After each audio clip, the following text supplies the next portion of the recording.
I stumbled through the front door that night, my boots heavy from a double shift at the warehouse. It was past midnight, and all I wanted was a cold beer in my bed. The house was dark, quiet, too quiet, I thought, until I heard it. A soft giggle floated down the hall from our bedroom. Clara's voice, unmistakable, laced with that playful tone she used when she was in a good mood. I smiled at first, figuring she was on the phone with her sister. But then another sound hit me, a low, familiar chuckle. My chuckle, my voice. My stomach twisted as I crept closer, the hardwood creaking under my weight. The bedroom door was cracked open, and through the sliver of light, I saw her. Clara, my wife of 3 years, tangled in the sheets. And there, leaning over her, was a face I knew better than my own.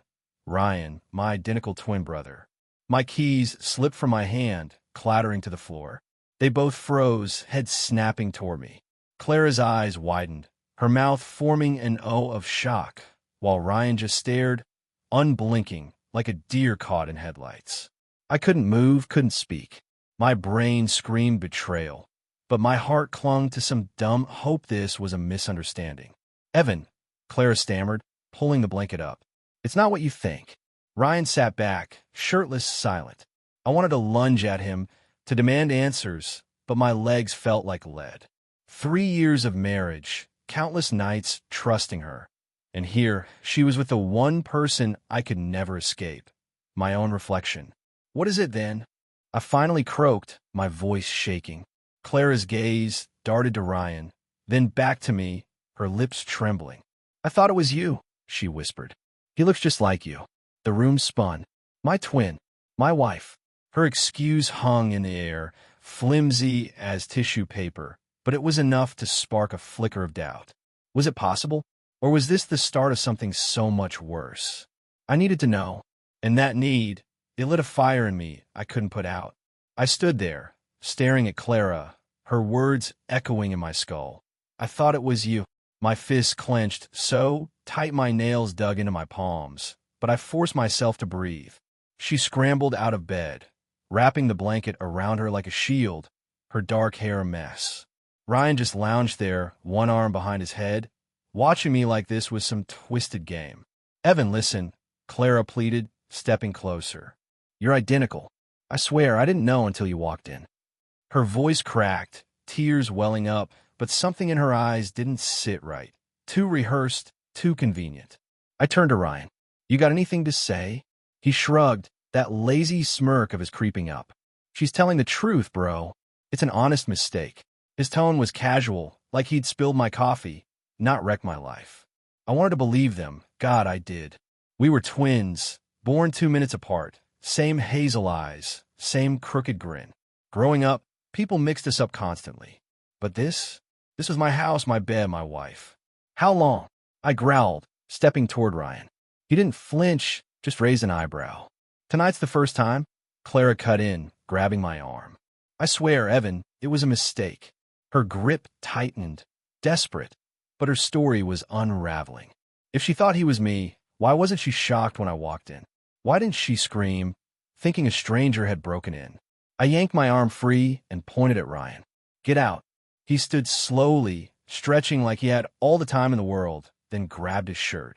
"You're overreacting," he said, brushing past me. The familiar scent of his cologne, mine too, hit me like a punch. Clara sank onto the bed, sobbing, but I couldn't look at her. My mind raced, replaying her excuse, his smirk, the way they'd frozen when I caught them. It didn't add up. I stormed to the kitchen, grabbed my phone, and scrolled through her messages, hands shaking. Nothing from Ryan, but the doubt gnawed at me. Was she lying? Was he? I needed proof, and I'd tear this house apart to find it. I sat at the kitchen table, staring at Clara's phone, the screen glowing in the dark. She'd follow me down, still wrapped in that blanket, begging me to talk. "Evan, please, I'm telling the truth," she said, her voice hoarse from crying. I ignored her, my thumb hovering over the message app. No text from Ryan, no calls, just her usual chats with friends. It should have calmed me, but it didn't. My mind drifted back to growing up with him. Ryan was the golden boy, charming, loud, always the center of attention. I was the shadow, The one who fixed things, planned things.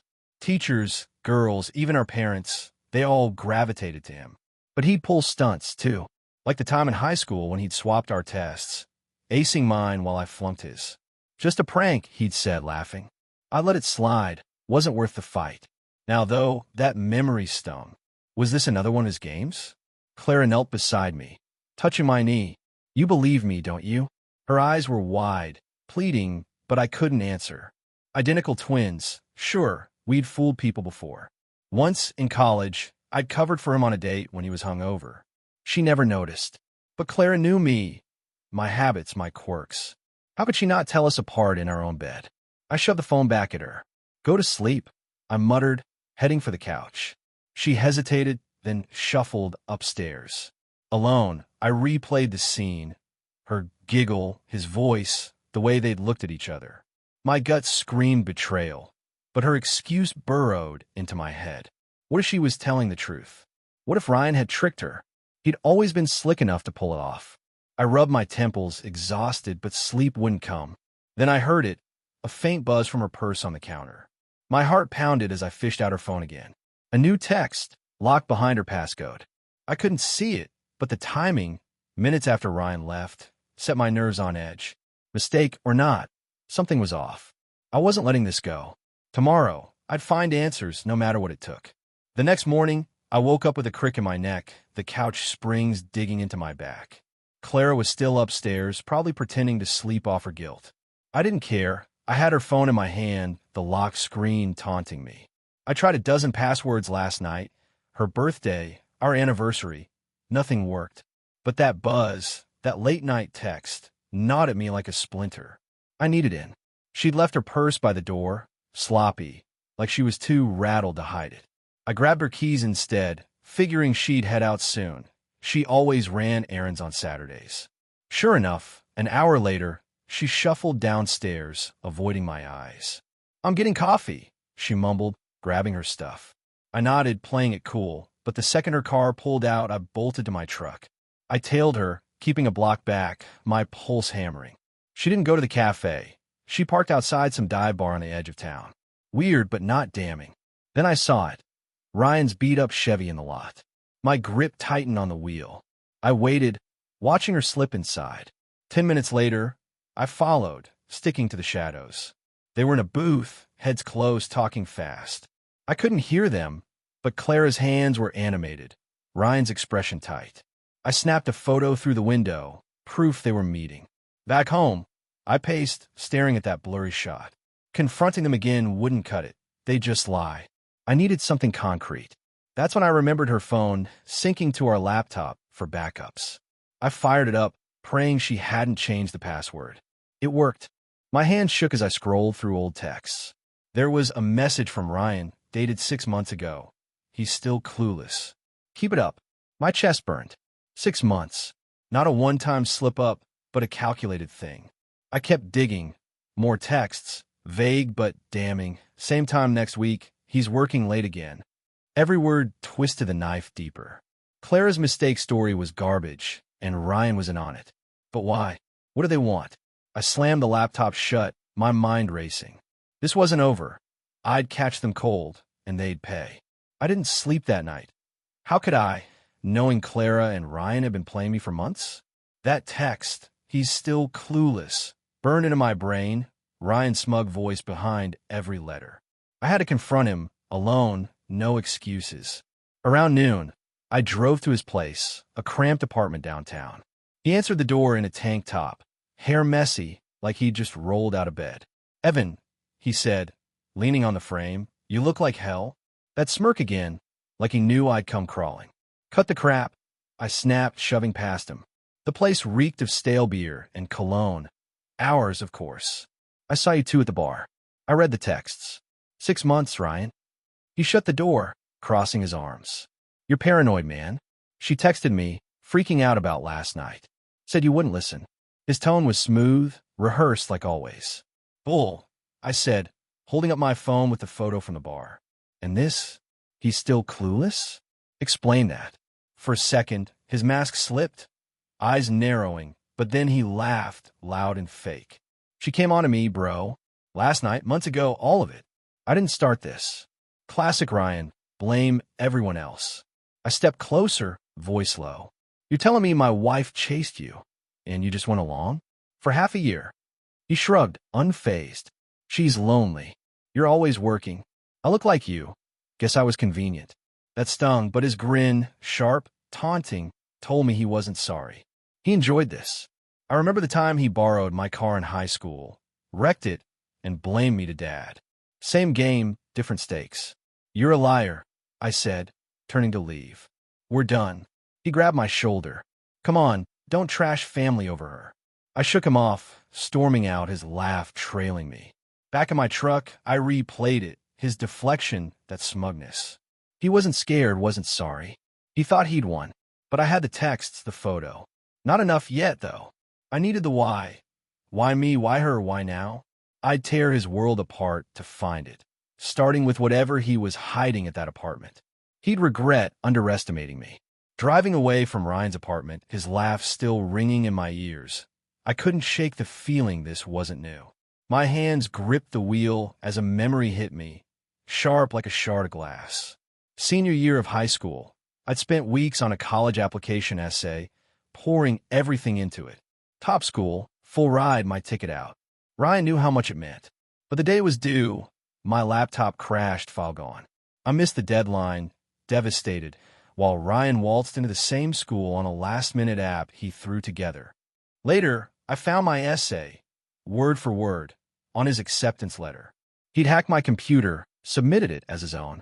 Relax, it's just a prank, he'd said, grinning, while I scrambled for a backup plan. Mom called it sibling rivalry. I called it theft. Now that old wound throbbed. If he'd sabotaged me then, why not now? Clara's betrayal felt like his fingerprints were all over it. Another move in his lifelong game of one-upping me. I pulled into a gas station, my head buzzing. He denied everything, but that smirk, that ease, it was too familiar. Back then, I'd let it go, too tired to fight. Not this time. I popped the glove box, grabbed a notepad, and started jotting down every inconsistency. Clara's story, the text, the bar. My warehouse job had taught me one thing: details matter. A missing bolt could collapse a shelf. A missing truth could unravel their lies. Ryan thought I'd roll over again, but he didn't know me anymore. I'd spent years building a life, steady job, decent house, Clara, while he coasted on charm. Maybe that's why he'd targeted her, to prove he could take anything I had. The notepad filled up, 6 months of texts, her shaky excuse, his casual deflection. It wasn't enough yet, but it was a start. I tossed it on the seat and headed home, mind made up. Clara was out, probably with him again. Fine. I'd use the quiet to dig deeper, starting with her laptop, their meeting spots, anything. Ryan wanted a game? I'd play, and this time I'd win. Back home, the house felt like a stranger's. Clara's coffee cup still on the counter, lipstick smudged on the rim. I ignored it, beelining for a laptop on the dining table. She'd been cagey since last night, and that bar meeting proved she wasn't done lying. I booted it up, praying the password hadn't changed. It hadn't. Our wedding date. Sloppy. Her email loaded, and I scrolled, hunting for Ryan's name. Nothing obvious, but a recurring lunch with S caught my eye. Same day, every week, going back months. S for Susan, her sister, or a cover. I cross-checked dates with a text from Ryan. Matches, too many to be coincidence. My pulse quickened. She'd said she was running errands those days, but now I had a thread to pull. I grabbed my keys again, come test it. She'd left an hour ago, claiming grocery shopping. I drove to the store, scanning the lot. No sign of her car. On a hunch, I swung by that dive bar instead. There it was, her blue sedan, parked next to Ryan's Chevy again. I parked a block away, watching. She came out, glancing around, then slid into his passenger seat. They didn't leave, just sat there, talking. I snapped photos, hands shaking. Proof, but not enough. I needed to hear them. Then Clara spotted me. Her eyes locked on my truck, and she bolted out, storming over. "Evan, what are you doing?" she hissed, face red. "Following me? This is insane." Ryan stayed put, watching from the car, that smirk faint but there. "Explain this," I said, holding up my phone with the bar photo from yesterday. She froze, then flipped it back on me. You're paranoid. I'm trying to fix things with Ryan, for us. Her voice cracked, but her hands fidgeted, guilty. Fix things? I barked. 6 months of texts isn't fixing. She stammered, then turned and ran back to Ryan's car. They peeled out, leaving me fuming. She'd twisted it, made me the bad guy. But her panic, his silence, it confirmed they were hiding more. I'd tail them again, smarter this time. They thought I'd back off. They were wrong. Clara's deflection lit a match under me. I wasn't crazy, they were scared. That night, I waited until she crashed on the couch, exhausted from her own lies. She'd come home, ranting about my trust issues, but I'd tuned her out, planning my next move. Ryan's apartment was the key. He was too cocky to cover his tracks. Around midnight, I drove over, parking down the street. His lights were off, car gone, probably out drinking. Perfect. I'd picked up a trick from a warehouse buddy years back. Old locks like Ryan's were caked with a tension wrench and a paperclip. Guilt gnawed at me, but betrayal outweighed it. The door clicked open in seconds, and I slipped inside, flashlight low. The place was a mess, empty cans, takeout boxes, but I wasn't here to judge. I rifled his desk, finding bills, junk, nothing useful. Then I hid his bedroom. Under a stack of car magazines, I found it, a Polaroid, faded but clear, Clara and Ryan, arm in arm, grinning outside a bar. Not our bar. The Rusty Anchor, a dive from our old college town. The date on the back, April 2018. My breath caught. I met Clara in 2021, 3 years later. They'd known each other before me. My mind spun. Had she lied about everything? I pocketed the photo and kept searching, adrenaline pumping. A shoebox under his bed held more. Receipts, a cheap bracelet I recognized from Clara's wrist, and a scrawled note. See, keep him on the hook. My stomach churned. This wasn't some fling, it was planned. I snapped pics of all, then froze. Headlights swept the window. Ryan. I bolted to the closet, heart hammering, as the front door creaked open. His boots thudded across the floor, stopping inches from me. He muttered something, my name, then grabbed a beer from the fridge and flopped on the couch. I waited, sweat beading, until his snores started. Slipping out, I drove home, the photo burning a hole in my pocket. Claire was asleep, oblivious. That date, 2018, changed everything. She hadn't mistaken him for me. She'd targeted me. But why? Ryan's note echoed. Keep him on the hook. I needed the full story, and I'd get it, whatever it took. I didn't confront Clara that night, couldn't. Not yet. I sat in the dark, the Polaroid in my hand, staring at her sleeping form on the couch. April 2018. She'd walked in my life 3 years later, all smiles and charm, at a bar downtown. I'd been nursing a beer after a rough shift. She'd slid onto the stool next to me, asking about my warehouse stories. Said she loved the guy who worked with his hands. Within months, she'd push for dates, then moving in, then marriage. I thought it was love, fast, sure, but real. Now, that photo mocked me. She'd known Ryan first. Had she ever wanted me? Or was I just a mark? I replayed our start. Her persistence, how she'd laugh at my twin jokes, saying she'd never mix us up. Lies, all of it. The note, keep him on the hook, rang in my head. Why me? Money? Revenge? I had no enemies, no fortune, just a steady paycheck and a mortgage. Ryan, though, he'd always resented my stability, my quiet wins. Was this his way of proving he could take it all? Morning came, and Clara stirred, rubbing her eyes. You're up early, she mumbled, voice soft like nothing had happened. I forced a nod, hiding the photo in my pocket. Couldn't sleep. She sighed, launching into a guilt trip. I hate how we're fighting, Evan. Can we move past this? But I barely listened. Her words felt hollow now, rehearsed. I grabbed my coffee and headed out, claiming a work errand. Instead, I drove to the warehouse, locked myself in the break room, and stared at that Polaroid again.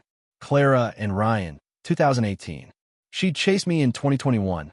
Why the gap? What had they cooked up? I needed more than scraps. I needed their endgame. My phone buzzed. Clara, texting about dinner plans. Normal, too normal. She was playing her part, keeping me close. But that bracelet in Ryan's box, it was hers, a gift I'd given her last year. She'd said she lost it. Another lie. I texted back, playing along, but my mind was set. They'd scripted this marriage, and I'd been the fool. Time to rewrite the ending, starting with finding out what tied them together before me. I couldn't keep spinning alone. Too many questions, not enough answers. That afternoon, I called Mia, an old warehouse buddy who'd left for cop training years back. She was blunt, loyal, and owed me one after I'd covered her shifts during her divorce. We met at a diner off the highway, her buzz cut and badge glinting under the fluorescence. I slid the Polaroid across the table. "Clara and Ryan," I said, voice low. "From 2018. Before me." Mia squinted at it, then at me. "You sure this ain't you?" "Positive," I said, showing her the date. She claimed she mistook him for me the other night. But this, they knew each other. Mia whistled, leaning back. "That's a hell of a coincidence. What's your play?" I laid it out. Texts, the bar, Ryan's denial, the note. She listened, sipping coffee, her jaw tightening. "Sounds like a setup," she said finally. "I saw them once, years back at the Rusty Anchor. Thought it was you with some chick, but the vibe was off. He was too slick. Must have been Ryan." My gut clenched. "When?" "Summer 18, she said. "Before you met her. Same time frame as the photo." Mia tapped the table. "She didn't stumble into you, Evan. They planned this." "Why, though?" I asked, frustration boiling over. "I'm not rich, not special." Mia shrugged. "Ryan's always been a prick. Maybe it's personal. You've got a life he can't touch. Or couldn't." She was right. Ryan hated my steadiness, mocked it growing up. But Clara? Mia leaned in. "Dig into her past, where she was before you. I'll poke around Ryan's record, see if he's got dirt." Gratitude hit me hard. I wasn't alone anymore. "Thanks, Mia." "Don't thank me yet," she said, smirking. "If they're screwing you, we'll nail him." I left the diner lighter, but the weight returned fast. Clara texted again, sweet, fake, asking me home. I replied, keeping up the act, but Mia's words stuck. A setup. That night, I watched Clara cook, her smile too perfect. She didn't know I had Mia, didn't know I was closing in. They'd underestimated me, both of them. Tomorrow, I'd turn the tables, starting with whatever Mia dug up. This wasn't over. It was just beginning. Mia's call came the next day. Ryan had a petty theft charge from 2018, dropped quietly. "Shady, but not enough," she said. "Keep pushing." I needed more than photos and texts. I needed them to slip up. Clara was home, humming in the kitchen, acting like we were fine. I swallowed my disgust and hatched a plan. "Let's have Ryan over," I said casually, chopping carrots beside her. She froze, knife midair. "What?" "To clear the air," I lied, forcing a smile. "We're family." Her eyes darted, but she nodded. Too quick, too eager. Game on. That night, Ryan swaggered in, all grins like he owned the place. I'd hidden my phone in the living room, recording audio, angled just right. We sat, tense, trading small talk. Clara overdid the host bit, laughing too loud, touching my arm. Ryan watched, amused. I steered to the point. "So, about the other night," I said, leaning back. "We good." Clara jumped in. "It was a mistake, Evan, I swear." Ryan nodded, smug. "Told you, bro, she's all yours." I pressed play in my head, imagining their lies piling up. Then I dropped it. Found some text, though. 6 months worth. Silence. Clara's face drained. Ryan's smirk faltered. "You're paranoid," he said, recovering fast. "She's just friendly." I stood, pacing. "Friendly like at the bar?" "Twice." Clara teared up. I was begging him to stop. But Ryan cut her off, laughing. "You're losing it, man." That's when I played the card. I'd synced my phone to the TV earlier, hit a button, and the bar photo flashed up, time-stamped. "Explain this." They froze, then spoke over each other, Clara blaming Ryan, him shrugging it off. I stopped the chaos. "I've got more." I bluffed, nodding at my phone. "Want me to keep going?" Ryan bolted up, "You're pathetic," and stormed out. Clara sobbed, clinging to me, but I pushed her off. The recording caught it all. Her excuses, his taunts. I listened later, alone. Her voice shook. "He made me," before Ryan hushed her. Made her what? This wasn't just an affair. It was a trap, and I was close to cracking it wide open. They'd regret this dinner. The recording looped in my headphones all night. Clara's "he made me," Ryan sharp, shut up. It wasn't enough yet. I needed the full truth, and Mia delivered the next morning. Found a bank statement, she texted, attaching a scan. Ryan had wired Clara $5,000 in 2020, months before she met me. My stomach dropped. Payment for what? I called Mia. It's a down payment, she said. Bet there's more. I dug into our joint account. Clara's savings, withdrawals, match dates from Ryan's texts. Thousands, siphoned slow. She'd play me for cash, but why? I set a trap. I texted Clara, found something big. Meet me at home. She walked in an hour later, pale, eyes darting. What's wrong? She asked, voice thin. I held up my phone, not the recording, just the bank scan. $5,000 from Ryan.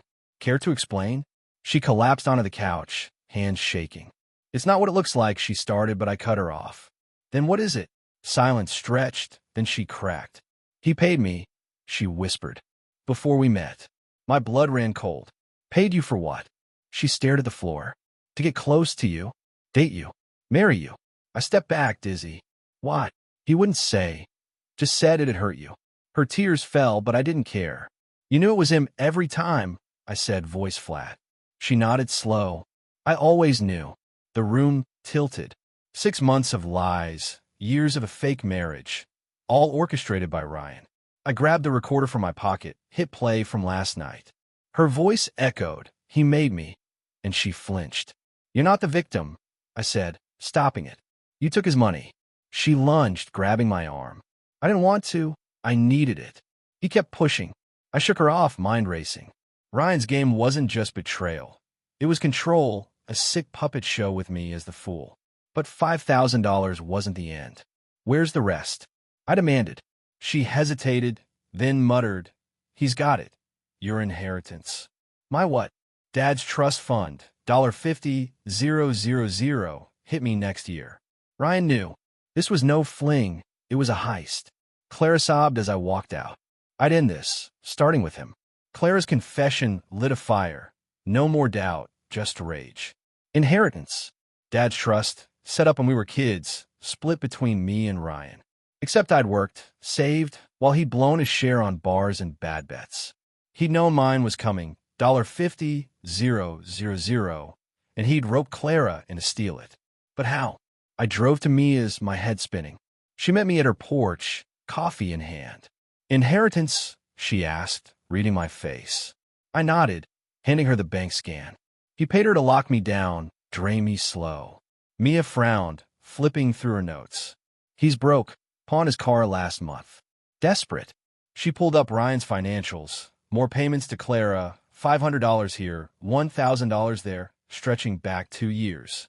She's been bleeding you, Mia said. Joint account. I nodded, cursing myself. Every emergency withdrawal, her car, her sick mom, fed Ryan's pockets. But the trust wasn't mine yet. He's planning ahead, I said. Divorce me. She gets half. Mia smirked. Smart. Evil but smart. I paced, piecing it together. Ryan's envy wasn't new. High school, college, everyone I had, he'd sabotage. This was bigger, though, years of setup Clara as his weapon. I remembered Dad's will. If one of us died before claiming it, the other got it all. A chill hit me. Was that his endgame? No, too messy.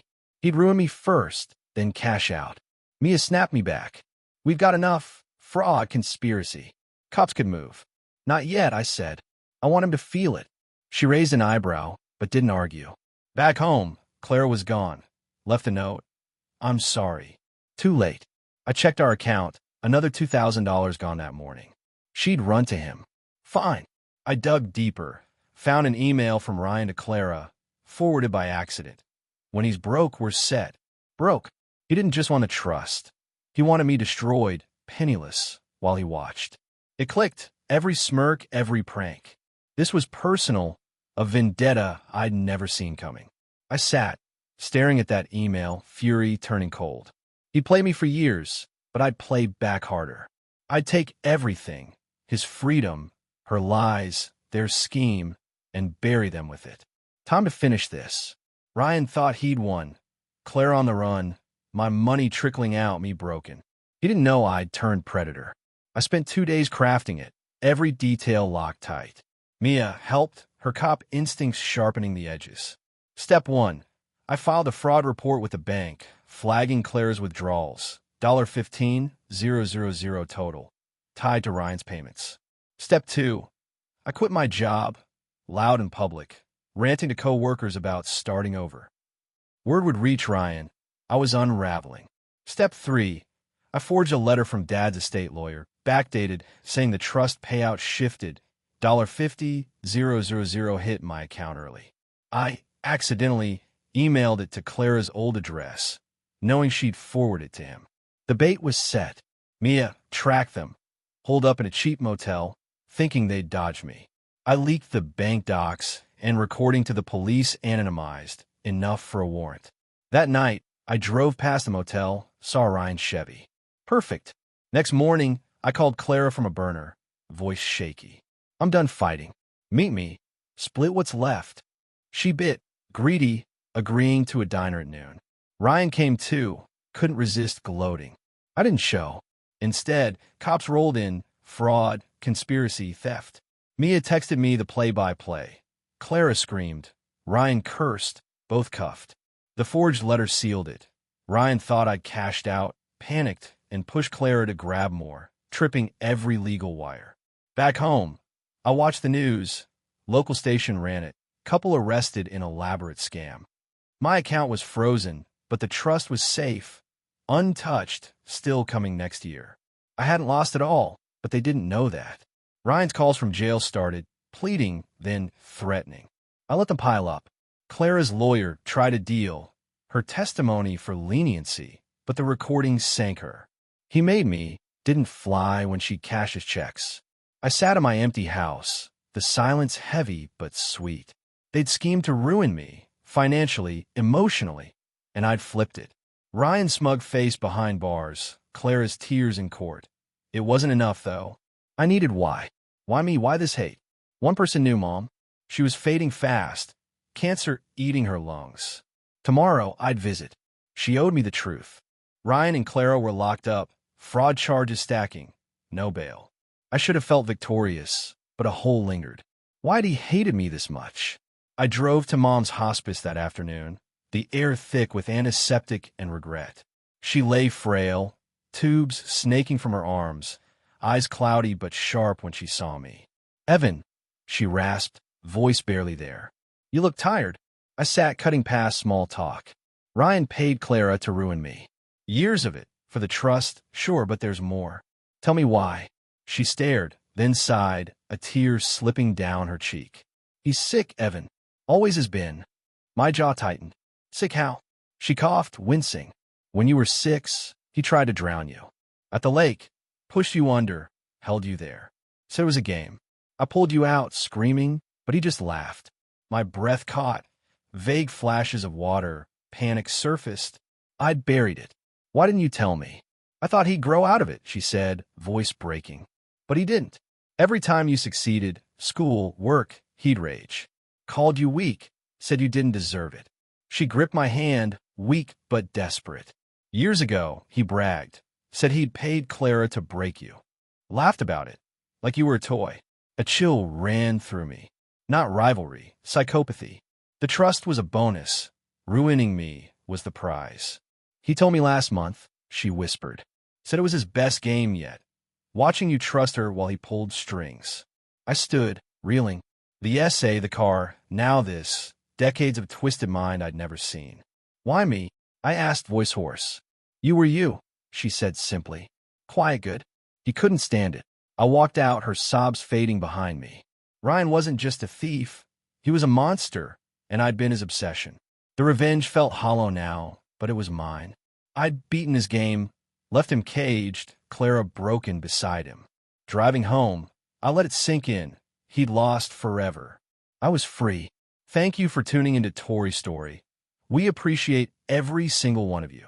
We'd love to know what part of the world are you watching from right now. Let us know in the comments.